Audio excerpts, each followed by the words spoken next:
Today we're making Cubano sandwiches, or in our house we call them Cuban smash. And there's two important things. You gotta have the right bread. You want one that's a little crispy, but very light and soft in the middle. And you wanna make sure you're using roasted pork. Now there are things we're gonna need is some yellow mustard, some smoked ham, Swiss cheese, and some sliced dill pickles. Why don't we get one of these assembled now? All we're gonna do is take our bread, slice it in half. Let's take some mustard, and let's go to the very edge. All the way to the edge.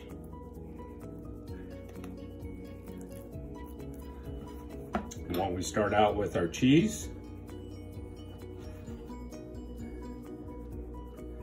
now you can put as little as much ham or pork you want, but again, make sure that pork is warm because this will never get hot coming all the way through. So you want to make sure this is freshly roasted, or you just warm it up in a skillet would be fine too.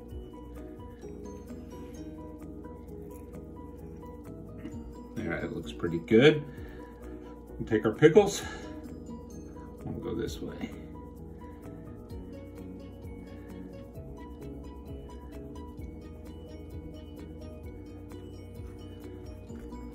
And off to the grill you go. There you are. All right, we have a preheated cast iron skillet. We're gonna get a little butter and olive oil. Olive oil's there, a little butter. And look at the size of that sandwich. You know, if we didn't already have that warm in the center, it would never get there.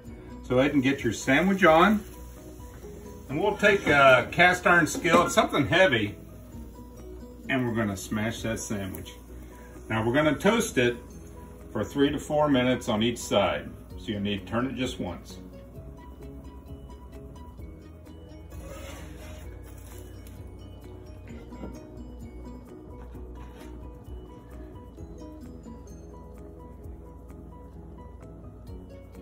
Listen to this.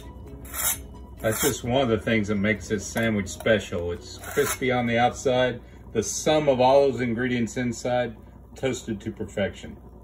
I hope you enjoy this recipe.